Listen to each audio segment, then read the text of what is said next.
Bibles and notebooks at hand. The document on healing in the Systematic Theology Project has been extracted and placed in a line-upon-line lesson format and is available under the title of Healing. And if you have not received a copy of it, a simple letter to the office will get one dispatched. A phone call will get it to you perhaps a little bit quicker. We will, when we send out the tapes on the STP in time to come, we will enclose relevant documents out of the STP for people who are studying with us on it. Beginning with the lesson on healing, it starts by saying healing is a continuous theme running through the Bible from Genesis to Revelation. And it really is. In fact, it is such a powerful theme, and I was just noticing this last night. It was so striking to me. You open the book of Mark and begin reading along, and Mark sort of introduces things and brings you up to a point to where he says, now Jesus came in preaching the gospel of the kingdom of God and that men should repent of their sins. You have about a 2-verse little snippet that Jesus was preaching a gospel of repentance and about the kingdom of God. And then he goes on and he begins very shortly to discuss the healings of Christ. Now it is odd to me in a way because you have this much statement about the gospel and what the gospel actually comprised. Then Mark continues on and begins to give you lengthy descriptions of casting out demons, healing the sick, cleansing lepers, and so on as he makes his way right down through the ministry of Christ. Does that strike you as odd? It ought to. Now, frankly, if Herbert Armstrong were writing about Mark, I would expect him to say something to the effect, well, now Mark was preaching a gospel about the person of Jesus Christ and was ignoring his message. You ever hear that before? The fact of the matter is that Mark understood that healing, casting out demons, establishing of authority over the spirit world, and demonstrating his power to forgive sins by healing was Jesus Christ's message. That Jesus Christ's person is every bit as much a part of his gospel as his words were. His actions or lack thereof, his healings, his miracles, his conduct, all of these things are a part of the gospel of Jesus Christ. Mark, if no one else had made that clear, does simply by the way in which he lays it out. Healing is a continuous theme, and it goes right through the Bible, and it is probably the most dominant theme in all of Jesus Christ's ministry. Why? Well, I think it's a good point for us to contemplate. And maybe in the process of studying through the document on healing, we will begin to understand it better. Now, the idea of divine healing is no big problem to anybody. I mean, we have, even if we were in a church, other church like a Baptist Sunday school, we were taught about Jesus' healings as we were going through Sunday school classes. And we never had any question about Jesus' power to say to a man with a withered arm, hold out your hand, and see that arm become just whole and pink like baby skin and made completely normal back again. About people who are blind or lame from birth suddenly being able to see or to walk. About the deaf being able to hear. And we heard all these stories and we just marveled at them. We thought how wonderful this is. And the idea that God might heal me when I'm sick or he might answer my prayer is a tremendously encouraging thing. Where is the problem then? Why is healing why does it tend to be a problem doctrine? Anybody know? Yeah. Because of all the fakery. Because of all the fakery? Do you think that all of the people healed by faith healers across the country are fakes? What do you think about those? Any of you have an opinion? Not all of them? Uh-huh. Do you think that anybody has ever been healed as a result of an encounter with Oral Roberts? You think so? And he says not. Let's hear you.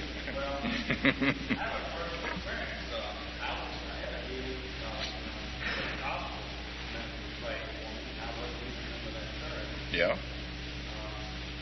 So I know the experience. When I went into worldwide, the first went in, they counseled me. I told them about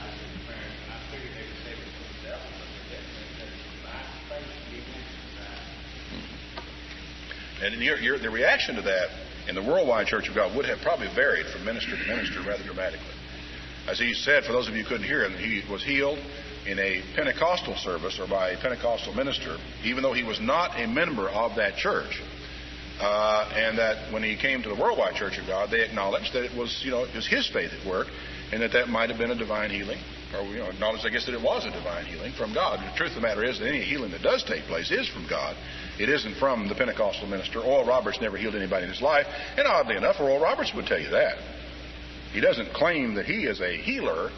He just claims to put people in touch with God and in touch with their faith and try to help them to be healed along the way. Now, you probably have heard stories about trickery in connection with faith healing campaigns, haven't you? You've heard maybe of people that have phony goiters, that they could blow that thing up, go up and get healed, there goes the goiter away. Now, I have no doubt in my mind that that's happened. There have been way too many attestations of it. Why do you suppose that preachers do that, or arrange that?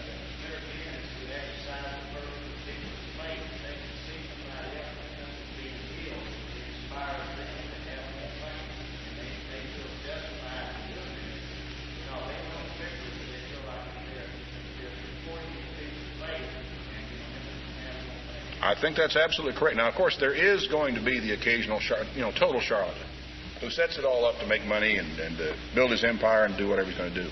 But I think the truth is that in many cases, when someone is healed in that kind of situation, that what they have done is they have gone in there, where the person appears to be healed and it's a faith, that the preacher has set these things up or allowed these things to happen. In many cases, it's possible the preacher doesn't even know that this person's doing that. The person may be doing it themselves for some rather convoluted reasons.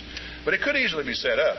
And it's set up for the purpose of making people believe that they can be healed, to create the right psychological atmosphere, or they would say the right faith, so that a person can come through. Now, it's very easy. A child, I think, can see through the fallacy of that. That would to lie to people and to create a situation where they base their faith on a lie is wrong and useless. And you cannot expect God to intervene and start healing people when their faith is based on a lie. That would be contrary to His own nature in doing things. So, but we do know that sort of thing is done. For example, even one of the most upstanding of evangelists, Billy Graham, the organization at his campaign is set up in such a way that the counselors who are going to counsel with people are scattered throughout the congregation. And when he makes the invitation, these people start walking toward the front to counsel. But in the process of doing so, they make it much easier for sinners to come out of their chairs and start walking down with them to the front so they don't feel like they are alone. I remember the first time I was at one of his campaigns, I was struck. He hardly had opened his mouth to invite anybody. And before he speaks, people are getting up and starting to walk toward the front. And I thought, they must have made up their mind early in the sermon that they were going to repent. It was only later that I came to realize that they were what some people might call in Las Vegas shills. They were set up. They were plants. But he would say, oh, no, that's not the point. And we are just trying to make it easier for people to walk down the aisle. In other words, a great deal of what evangelists and faith healers do is psychology. They are just using simple mass psychology. In their mind, they are doing it for people's own good. All right. Now, as I said, though, this type of thing ultimately presents us with some serious doctrinal and emotional and spiritual problems sooner or later along the way because of this. And they come for a very simple reason. They come because so many people are not healed.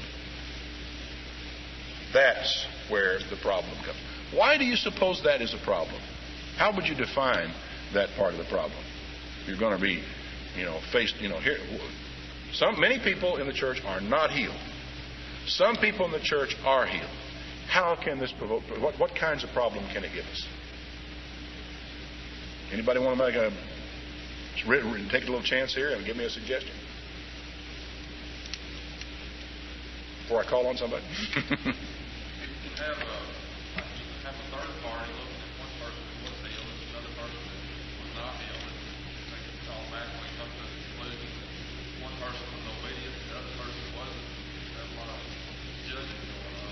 judging. In other words, making comparisons with people. Mr. A was healed, Mr. B was not. Mr. A must have more faith than Mr. B. Mr. A may be more righteous than Mr. B. Mr. A may be a better person. He may be closer to God than Mr. B. Could this be a problem? Oh, sure. It could really be a problem. Do you suppose that there could be a circumstance where a person might be healed by God miraculously and in the long run be harmed by it? Why? How? You're nodding your head. The only person I can get to nod their head on this one.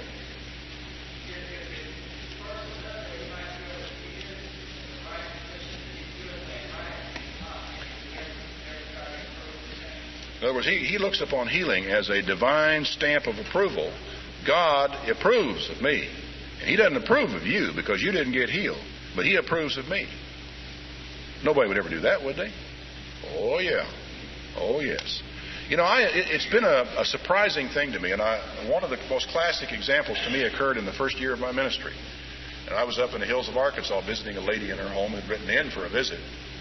And I went out to her house, and we talked for a while, and we chatted about different things. And I found her absolutely impervious to reason. I found her impervious to the Scriptures. I could not convince her of anything. She seemed unteachable. But as the evening went on, she finally came to the place where she explained something to me that had happened.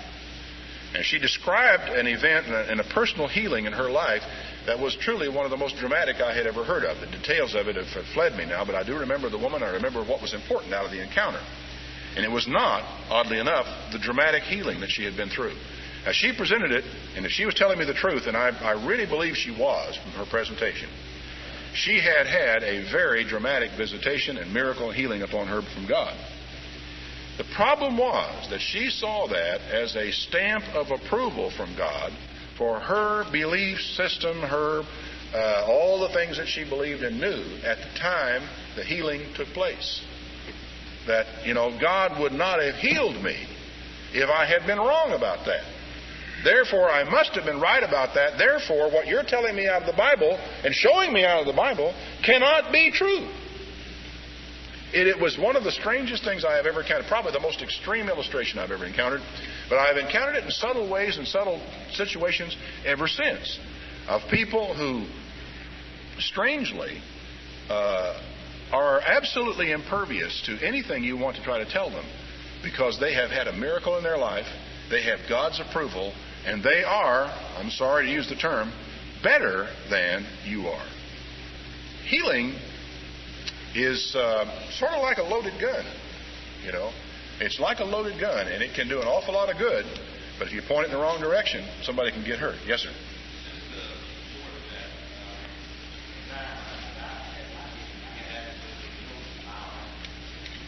Mm-hmm.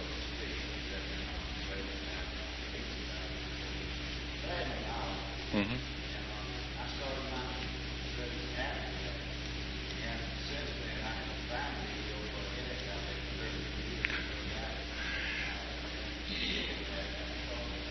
That is a remarkable illustration. I'm really glad you brought it up because it is a common situation I've heard of. Now, see, for those of you who couldn't hear, at the time he was healed, he really didn't know anything about the Bible. He was not a member really of any church, just had a Baptist upbringing, but had no concept of healing at all, and was ignorant of the truth. And it was only after he was healed that he really began to study God's Word. Now, knowing about the Bible and all these things, he has not been healed of a headache he's been carrying around for 13 years. Now, that pattern has been repeated over and over and over again. Now, I don't think it takes a lot of imagination to figure out what part of what's going on here.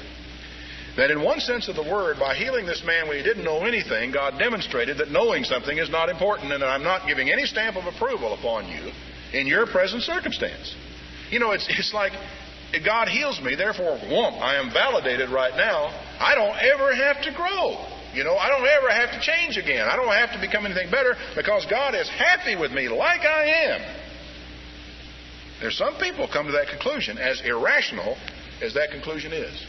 But I have seen the pattern in the church over the years that God oftentimes heals brand new people, babes in the faith, and then there are mature Christians who are living a good life. And as far as I can say, I can't see any reason why God wouldn't heal them, but He hasn't. that pattern, I mean, I see heads nodding around the place of people who understand, and that is true. They've seen it take place. Do you think an individual Bible would have healed anyway? The Apostle Paul did several times. He was never healed from the problem. That's right. It certainly wasn't because of lack of faith, was it? Well, now there's another question, isn't there? Do you have to have, how much faith do you have to have? But we'll come to that later. John?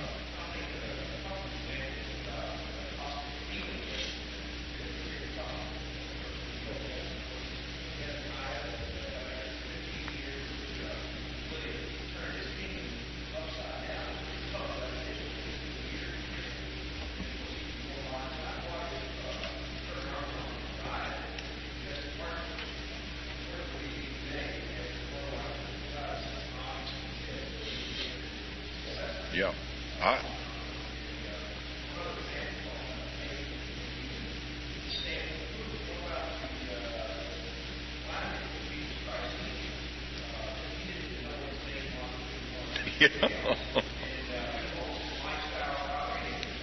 God made it a point to demonstrate repeatedly in the Bible little things to blow all these theories that people get about these things into a cocked hat if they will just study far enough to find them.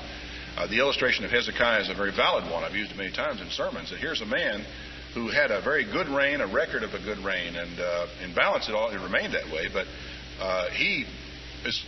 God likes him and cares enough for him to send a prophet to him and say, set your house in order, you're going to die. You know, that's kind of a blessing in a sense. I don't know if you'd consider it that or not, but to have God send you a message and say, you know, Tom, set your house in order. Your time is up. I'm going to let you sleep until the return of Christ, and I want to give you a little bit of time to be sure you got all your documents and your papers together, and your wife's got them in your hand. You take care of all that stuff. You don't have to worry about it. I'm going to, as Oral Roberts said, I'm going to call you home. Now, God added 15 years to Hezekiah's life, and there's no record in the initial thing there where you normally read about that of what happened. There is a record in Chronicles, though, of it. That Hezekiah's heart turned away from God during that 15-year period of time. You can think that one through. I mean, that is a disturbing concept. That when your time comes to go, are you going to fight God about it? And argue with him about it? Or are you going to conclude, well, maybe God does know best after all in this thing, you know? If it's my time to go, why not go ahead and go? That, you know, maybe God knows something I don't know. There is that saying, you know, that God takes the righteous away from the evil to come. But continuing on with this, during Jesus' time and during the apostles' early ministry, God poured out the gift of healing much more than he ever had previously or has since. And I'd like for us a little later to discuss that. Jesus' miracles of healing also helped establish his absolute credibility as one sent from God. It built faith into those who saw his healings firsthand and into all of them who read of them millennia later. Healing was also utilized for expressing Christ's power on earth and for attracting public awareness quickly for the preaching of the gospel. I wouldn't argue specifically with any of these points. I think that all of these things are definitely uses for healing. Unfortunately, we don't have a complete statement right here in the introduction of all of the purposes of healing. That comes a little bit later. I think if we're going to do this document again, we might want to shorten it up and rearrange some things because there's some implications that can almost get left in your mind at times as you read through this. As if you assume that the statement you are just reading is a complete statement, it may mislead you as to what the doctrine of the Church of God International is relative to healing. Now, there are some small problems that we encounter when we go through these segments. One of them, for example, is that if the purpose of Christ's healing were as a form of divine advertising, why was it in certain areas that he did not heal very many people? We see the reason given there was not that the people didn't need the advertising, but that they did not have the faith. He ran into a bastion of unbelief, and that bastion of unbelief put to quietus or just squelched his healing in that area. Now, that is an important concept and one you must not lose sight of. As I said, there are almost any type of thing, and some people say, well, the reason Jesus healed was out of compassion for people. He was definitely moved with compassion. And compassion, I think, in a minister who is anointing is a big factor in his faith and the people's faith, and who we hope are going to be healed. But did Jesus have no compassion when he was up in that area where people didn't have any faith? Was he not moved by the sight of a leper? Sure he was. He was as compassionate of the sick here as he was there. Now, people talk about the gift of healing as though they understood it. That, somebody might be given the gift of healing. Have you ever thought about maybe what it would be like to have the gift of healing? Where you could go and lay hands on people and they would just be healed. Where you could take a man by the hand and say, pull him and say, rise up and walk. And here he comes. Have you ever, daydreamed about what that'd be like? But you think when you start thinking through the concept of the gift of healing, where would you want to go? You want to go down to the Veterans Administration Hospital and start there? Or would you rather go to the Shrine Burn Center down in Houston? Would you rather go to the Shrine Burn Center and start there? I think I'd want to go down there, but I would have to pass who knows how many hospitals on the way, and they're just healing. I mean, there are people to be healed, and do you not feel sorry for them? Do you not have compassion for them? Of course you do. There are a lot of problems when we try to apply our understanding of some of these concepts, some of these doctrines, without thinking about them, without considering the implications of them. And the idea that a human being could be given the gift so that he might heal whoever he wished to heal along the way is absurd on the face of it. Absurd, utterly and completely. Now, we might begin to ask at another time, just what is the gift of healing? But first of all, let's thinking in terms of Jesus Christ. Did he have the gift of healing? Yeah.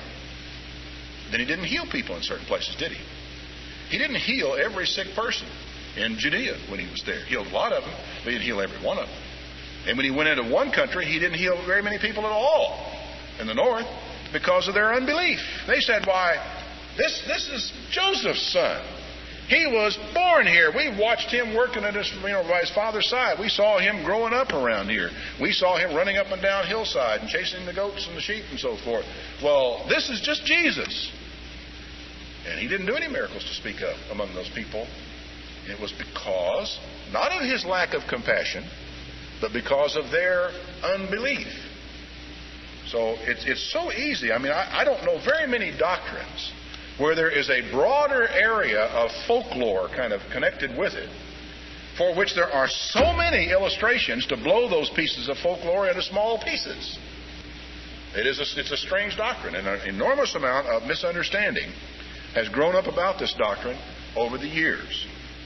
It is quite evident that God is not healing today in the same manner or to the same degree he did in early New Testament times. And that's something I think it might do well for us in a ministry to discuss. Because we have sort of gone along for many, many years under with this assumption in mind that there are just nowhere near as many healings today as there were in early New Testament times. On the other hand, if you go through the Bible and jot down all of the specific instances of healing that are mentioned from the time of the beginning of the book of Acts, the Acts of the Apostles, on through to the end of it, you will come up with a finite number of people who were healed. They are, many of them, dramatic. There are some surprising healings that took place, and of course there are places where they say they healed all sorts of folks here in this area. And of course, but in other times you find that they did not. Now we have kind of gone along on the assumption that there was this great surge of miraculous power in the beginning, and then it kind of decayed off toward the end of the apostles' ministry. But I want you to get something in your mind. That is an assumption. Now, I don't have any doubt in my mind at all that on those first days after the apostles had received the outpouring of the Holy Spirit, there were probably more healings in that little short span of time than there may have been in the rest of the period of time covered by the book of Acts. Now, that I will not argue with at all. And the reason for that is not that hard for me to understand. There was probably never a time in the history of man, the history of the Christian church, from that day until this day, when a group of men had more faith and more reason to have more faith than they did in that short few months right after that period of time. How would you have felt? I mean, would you have felt like you could walk on water if you needed to? Here's the Holy Spirit's come down. The whole room's been filled like with thunder and the roar of mighty waters. Flame comes rolling in there and sits on all of you, and you begin to speak in tongues. My word, would you have faith? Sure you would. But there is no quality more tenuous than faith. And how do we know that the apparent decay in miracles that took place over a period of time there was anything other than the normal decay of faith, when men are beginning to get a little bit further from the sight of that incredible power which they saw. Because we are very susceptible as human beings to that sort of thing. And our faith is very tenuous, and we have it, and it gets away from us so easily. You remember that occasion where Jesus said to his disciples, or his disciples really said to him, Lord, increase our faith. They had just asked him about, why we couldn't cast these demons out. He said, well, because of your unbelief. Well, Lord, increase our faith. You recall his response to that? He said, if you had faith. Now, what does that mean to you? Does that mean to you, well, you've got a little bit, you just need more? No. He says, if you had faith. Now, if somebody says to me, if you had a car, he is assuming that I don't have one, right? And what Jesus is saying, he said, I'm sorry, fellas, it's kind of hard to increase what you don't have.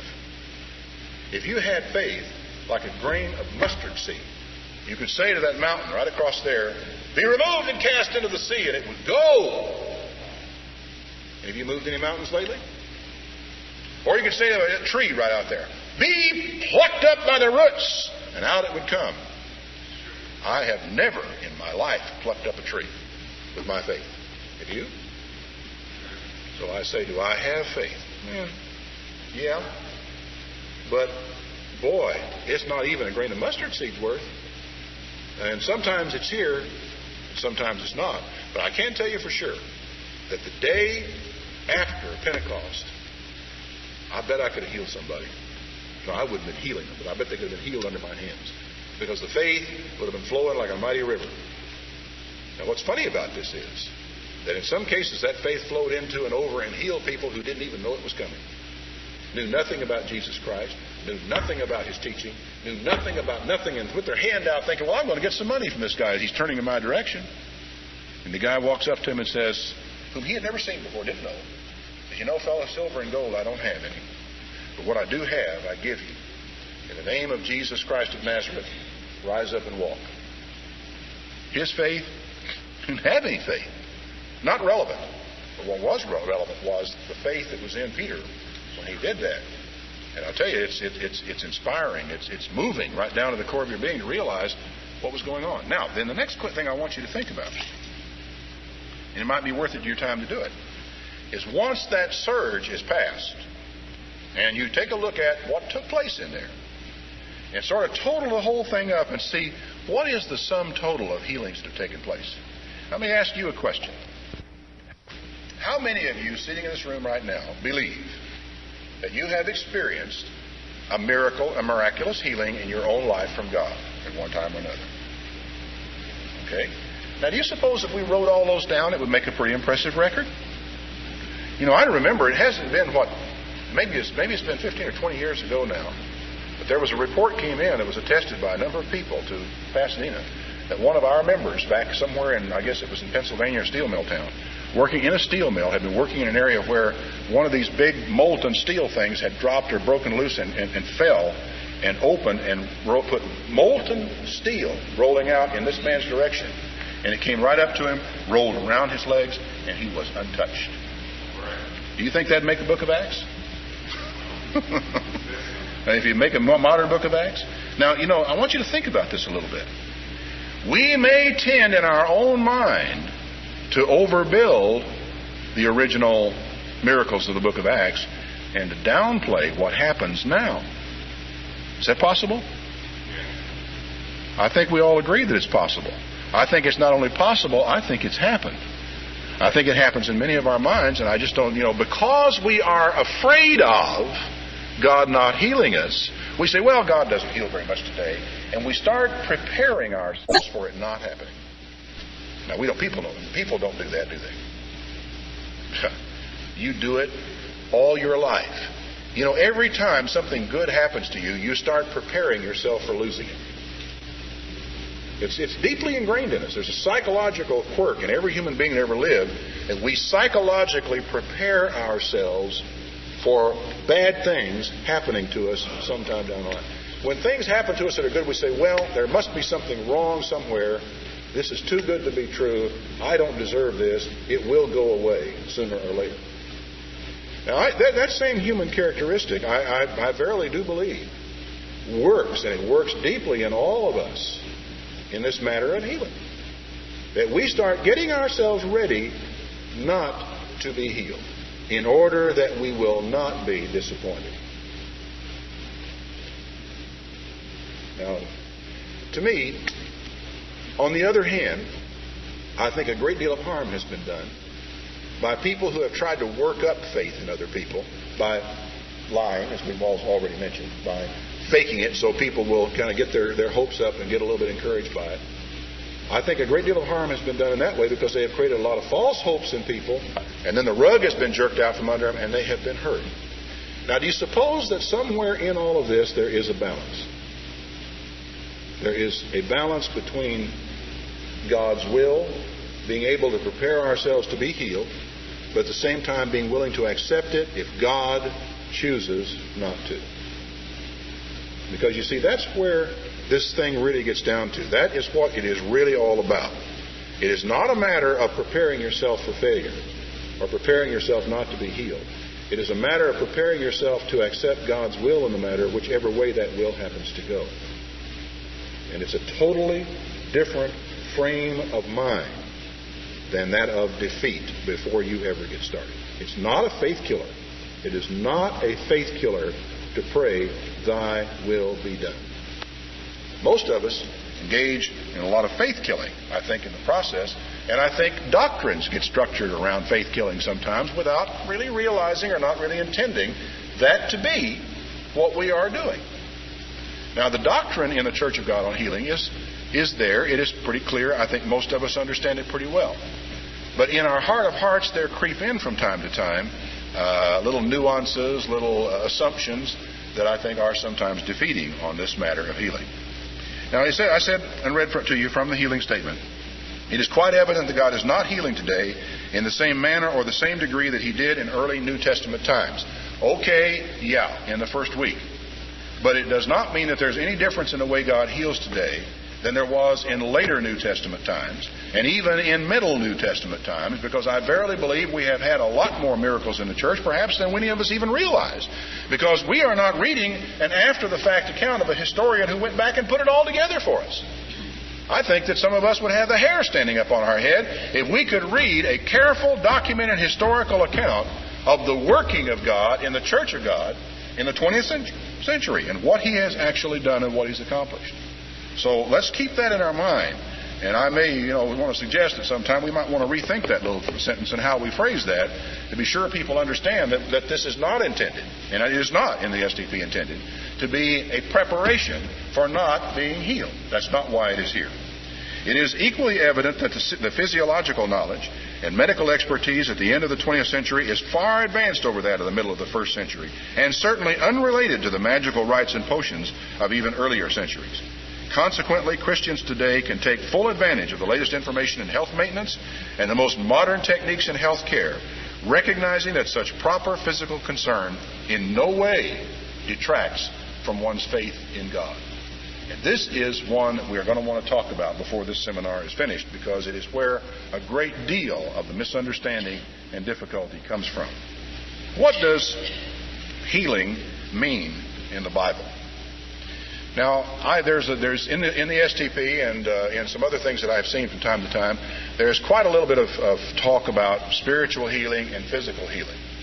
And there is, I suppose, a sort of spiritual healing that takes place in a human being in the sense that we are sick in our hearts and sick in spirit and wounded. And I know there is an emotional type of illness that takes place with a person that is a spiritual thing. And there is a need, I think, to be healed of that as well. But the word healing, as it is used in the Bible and as Old Testament and New Testament, basically what the word means, it goes all the way back to what happens when you cut your hand and you watch it over a period of time as it heals. That essentially is what the word means. It means to heal of a sickness, a disease, to get better, for a cut to heal, a bruise to heal, a bone to knit. It is a physical healing. It's what it is about. And when we take the word and we talk that God is going to heal the land, we are using a metaphor derived from the healing of the body. When we talk in terms of spiritual healing of the sin-sick soul, we are talking about a metaphor derived from the physical healing of the body and making the body better. So this is basically what the term means. Most places in the Bible where the term heal is used in the Bible do refer to the miraculous, though physically oriented healing of the ill or injured human body. The word is also a word that is found, for example, in Exodus 21, verse 18. When men quarrel and one strikes the other with a stone or with his fist, and the man does not die but keeps his bed, then if the man rises again and walks abroad with his staff, he that struck him shall be clear. Only he shall pay for the loss of his time, and shall cause him to be thoroughly healed. The word just basically means, so to do whatever is required to get this man well. If he's going to have to be nursed during a period of time of sickness, he's got to pay for it. If he's got to have medical care in order to set the bone, to tie the thing up together, to bind it so it doesn't keep on, so it doesn't heal crooked, he's got to pay for it and see to it that that is done. He shall cause him to be healed, indicating that there are things that you and I do that have something to do with the process of healing. Passing on down now to healing in the Bible. There are some statements in here, and of course you'll be able to read these, and I'm not going to at all read this document to you. I just want to highlight certain points on it and comment on them, which I think are important for us to understand. Healing in the Bible is not a simplistic algebraic equation relating faith and healing. It is very important that we understand that. In other words, to say all there is to healing is have faith and be healed. Unless we understand faith to mean a lot more than most people think it means.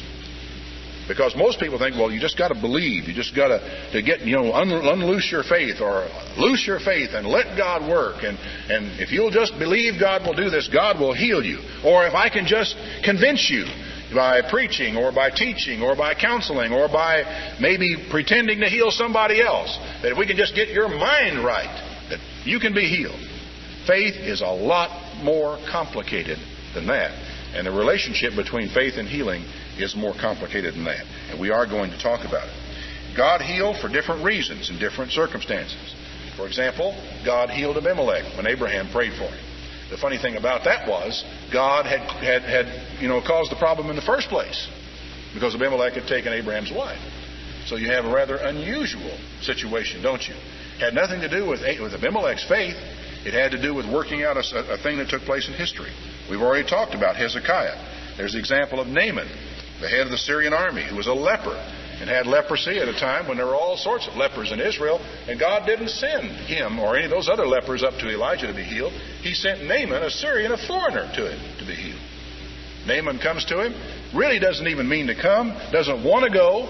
Actually, he's a leper, and a little Hebrew servant in his household tells his wife, well, now there's a man of God that could probably heal Naaman over here. And she tells Naaman, and Naaman says, what have I got to lose? Gets his men together, loads up everything, and heads off to find Elijah. Finds him, or Elisha, I guess it is. And he finds him, and Elisha will not even come out and talk to him. Sends a servant out, My master said, go dip. Before he even gets there to ask, he knows what it's all about. God's already told him. My master says, go dip 7 times in the river Jordan, and you will be made whole. Made him furious, just furious. He felt humiliated, put down. He could have at least come out and waved his arms, stamped his feet, cast dust in the air, made great pronouncements, so we'd all be moved by it. Generate some faith here, folks. He said, go dip 7 times in the river Jordan, and sent a servant out to tell him that who didn't even explain it very well. I could have dipped in the river at home. And he was going to go back and not do it, but one of the men who was with him said, if he'd have asked you to go down here and conquer a city, you'd have done that. If he said, I want you to tear this building and all the walls, I want all the walls laid level with the ground, I want all the men killed and put to the sword, I want all the women, brought in as slaves, I want all this done. When you do that, I'm going to cure you of your leprosy. He'd have gone and got that done within a week. You'd done that. All he's asking you to do is go down the river. What do you got to lose? So Naaman went, He said, all right, muttering to himself the whole way. A lot of faith, right? Great example of faith. Believe God's going to heal me of this thing. Went down, dipped himself once and said, what am I doing here? Dipped himself twice and said, I feel like a fool.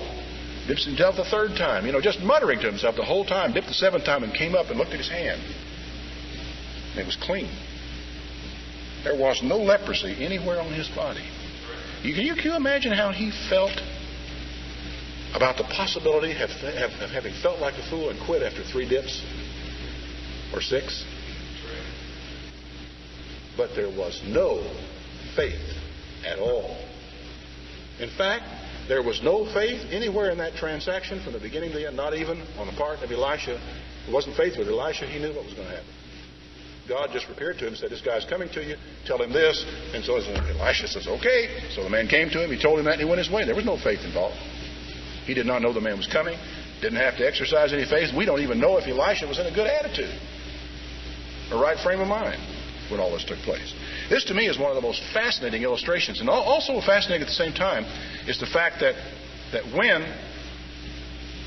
Jesus brings up this illustration, he says, there were lots and lots of lepers in the days of Naaman the Syrian and Elisha. He said, but none of those lepers was healed except Naaman, who was a Syrian. Not one Israelite was healed. This statement absolutely infuriated those people. Made them mad. They were ready to bite nails. They were so mad at Jesus for that statement. And his point was, hey, you may be God's chosen people. You can be God's church, as it were, and not a one of you people be healed, and yet this person over here who doesn't even have any faith is healed. Why would you suppose God would do that? Now, in the first place, I know that God would do it because it may have had very far-reaching implications on what this man was going to do internationally in prophecy. Okay? And him knowing about God and this relationship which he wanted to create was critically important. But also it does serve to tell us that God heals at any time and any place regardless of how faithless his people have gotten. And Israel had gotten that way.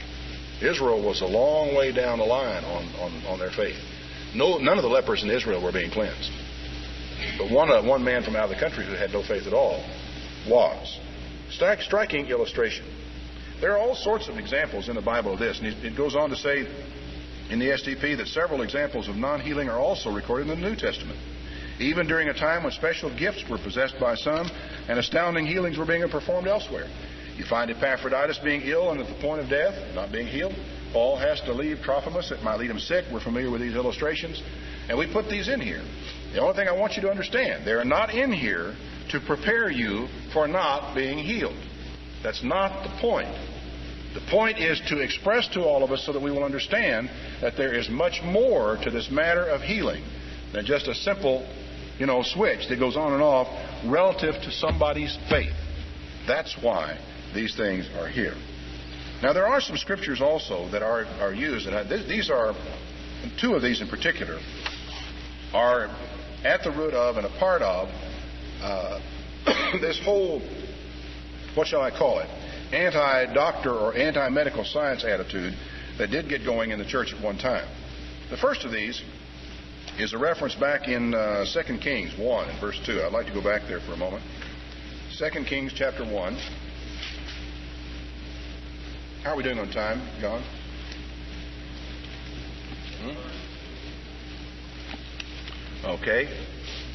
1 Kings chapter 1 and verse 2. I'm sorry, 2 Kings. Beg your pardon. Chapter 1, verse 2. Ahaziah fell down through a lattice in his upper chamber that was in Samaria and was sick. He sent messengers and said to them, Go and inquire of Beelzebub, the god of Ekron, whether I shall recover of this disease. It's the funniest thing, how these things come back to haunt you. I have a little note right down here in the bottom of my margin. This is a very old Bible. And it says, Call the doctor! Exclamation. In other words, somehow somebody in a class or a sermon or a teaching where I was taking notes in my Bible at that time had equated him sending to the god of Ekron to see whether I will recover of this disease, had equated that to the phrase, call the doctor. And I look at that and I say, did I really write that down? Maybe that's not my handwriting. Maybe somebody slipped in my house and wrote that down in my Bible at another time. Allie, did you ever use my Bible back in those days? She's innocent. She had her own. So she's going to claim that she didn't write it in here. No, I guess I must have done so. But see, the fact is, it doesn't say anything. It's not a question of calling the doctor. He's not even asking for treatment. He says, go inquire of a God whether I'm going to get better or whether I'm not going to get better. It's idolatry, and it has nothing to do with that. It goes on to say, the angel of the Lord said to Elijah the Tishbite, you arise and go meet this messenger, the king of Samaria, and say to them, is it not because there is not a God in Israel that you're going to inquire of Beelzebub, the god of Ekron? Now therefore, thus saith the Lord, you shall not come down from that bed on which you are gone up, but you shall surely die. Now this was cited, and it was in the old healing booklet, I think, which many of you will remember, as an evidence of the fact that you're not supposed to go to doctors when you are sick. But the problem with this was that during those same years, people did go to the doctor with injuries, didn't they? In other words, those of you who remember the Worldwide Church of God know that while you really felt guilty about the idea of going in to have your appendix taken out, there wasn't really any question about having a bone set, right? This was an injury. This wasn't a cancer. This wasn't some debilitating disease that had crept up on him. It wasn't syphilis or some venereal disease. He fell down and hurt himself. Now, there was never a time in the church when we really did not believe that you should call the paramedics or whoever you could get if somebody had fallen down and broken some bones, was there? Was there ever a time when we said, well, you don't set bones. You sort of lay there and we all pray over it for God to set that bone? Never had that as one of our things. You see, the problem is we wound up, because of some fundamental flaws in our theology, with some incredibly convoluted questions that just kept coming up and kept coming up and kept coming up. I remember once when I was in Wichita, Kansas in 1962. I was splicing between two ministers. Frank McCready had left and Bill Winter was coming in. Some of you probably know who he is, to follow me. And during the 2-week period that I was sort of taking care of the church between two ministers, one man had an accident up there and it really badly shattered his leg. And they called me to the hospital to pray for him. And I went gladly and did so. And while I was there, the question arose that they were going to have to do surgery on that leg. They could not set it. It was just too bad. Would you believe I had to call Pasadena and talk to Roderick C. Meredith and ask whether or not it was all right to have surgery and to put a pin in that poor man's leg? I had to call and ask. The reason I had to do that was because there were so many questions about what you could do, couldn't do, can do this, can't do that. To Rod's credit, he said, by all means, you have to do that. Of course, I say to his credit, I don't know what else he could have said looking back on it. The man was going to probably would wind up having surgery, or they'd done surgery to take his leg off if they hadn't have done something right then about that leg. It was a serious situation. But we were in that situation because of a fundamental error in our doctrine, and it kept getting us off into different things. I remember ministerial conferences during those years where hours were taken up with discussion about what you can do and what you couldn't do and what you might do and what you shouldn't do, about different health problems that church members might face and whether or not they could have repair surgery or whether or not they could have an organ removed or whether or not amputations were okay. And it just went on and on and on. And one day, I walked up, I was with, I don't know if it was with Rod Meredith or someone else, and I was asking Mr. Armstrong about working on a conference agenda for the ministerial conference that year. And Mr. Armstrong was a little, getting ready to do something else. He was a little impatient with us at the time. And he said, well, it shouldn't be any big problem. And Rod said, well, we have all these questions about healing we need to discuss. Healing? He said, what are any questions about healing? We all know God heals. This is Herbert Armstrong speaking. Well, it has to do, Mr. Armstrong, with what sort of medical procedures we might allow or not allow. He said, I don't understand why people have so much trouble with this. This is Herbert Armstrong talking. Said, and I quote, God will not do for us what we can do for ourselves. And I sort of stood back on my heels and I said, what a bolt of clarity. What a crystal clear beam of light that has just shined down upon us all. But, we still didn't get it. I think Herbert Armstrong understood it. Why that never got translated out in print to the church, I cannot explain to you. But I do think that he basically, in his own heart of hearts, understood that. I don't think there's any question what Herbert Armstrong would have done if he'd had a broken leg and had to have surgery to have a pin put in it. It would have been done just like that. And he would have been amazed that I needed to call Pasadena to ask about that. But back then, I was a very, very new minister right then. And boy, there were a lot of questions, and I was under authority, and you had to check these things out with somebody higher up if there was any question at all in your mind. And, of course, I didn't really want to take any responsibility either at that point in time for this man and for his life. So, these things got going, and we had our problems with it back in those days. But as the STP says, it's quite correct. This passage does not mean that Azariah went to Beelzebub for healing in the first place. He just did not go to Beelzebub for healing. He went to inquire whether he would recover. But, and this isn't mentioned here, the secondary point, it doesn't matter if he did go to Beelzebub for healing. The point is that he went to a false god. His act was a religious act.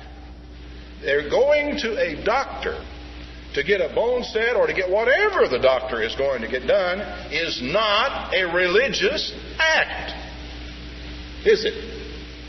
You are going to a scientist who has studied the science of medical healing and the arts of working on the human body to give you a scientific judgment about what is going to be done, what should be done, and what works and what doesn't work.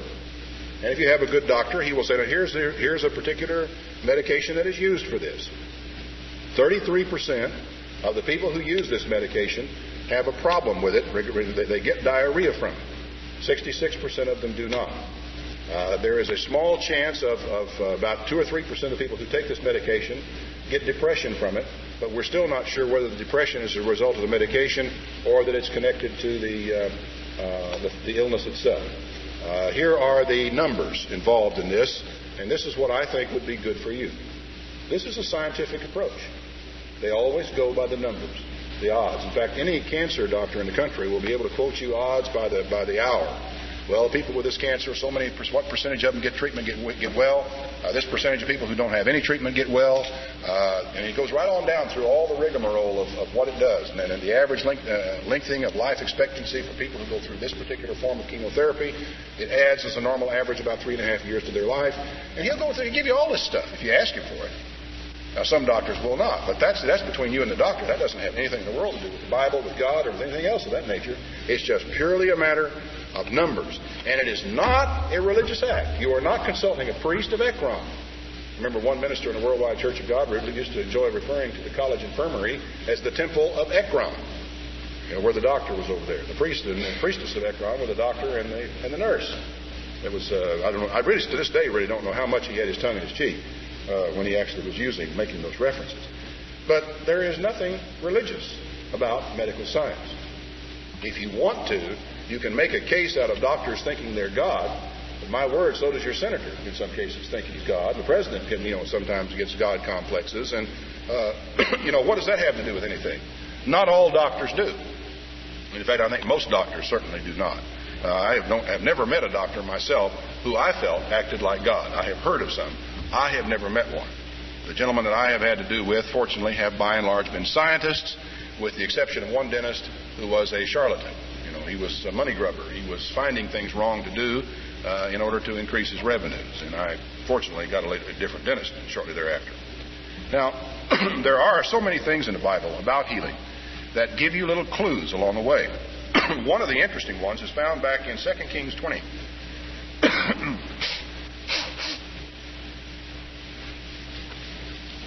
2 Kings chapter 20. Excuse me. And I think what we have here is very important. 2 Kings 20 and verse 1. In those days was Hezekiah sick to death, and the prophet Isaiah the son of Amos came to him and said, Thus saith the Lord, set your house in order, you shall die and not live. We have already heard all of that, haven't we? Well, I won't go through all of the things that they discussed here, but finally, he was given a sign that he was going to recover. And finally, at long last, Isaiah the prophet, verse 11, cried to the Lord. He brought the shadow 10 degrees back in the sundial that had gone down on the sundial of Ahaz. Let me see. I think I may have gotten the wrong reference here. I thought I had it. Oh, here it is in verse 6. I will add to your days. God said, I have heard your prayer. I have seen your tears. Verse 5. Then he says, I will add to your days 15 years, and I will deliver you and this city out of the hand of the king of Assyria. I'll defend the city for my own sake and for my servant David's sake. Now, you would think that that's all anybody would ever need, isn't it? I will heal you. I will raise you up. I will add 15 years to your life. And Isaiah said, take a lump of figs And they took it and laid it on the boil, and it recovered. In Isaiah, where the same thing is accounted, it says they made a poultice out of figs, and they laid it on the boil, and he recovered from it. Why would they need to lay a poultice of figs on a boil when God had already said he was going to heal it and promised to heal it? Any thought, John? Or is that's just time? Okay. Yes. He didn't say when. He didn't say when. But on the other hand, here's something apparently God knew that they didn't know.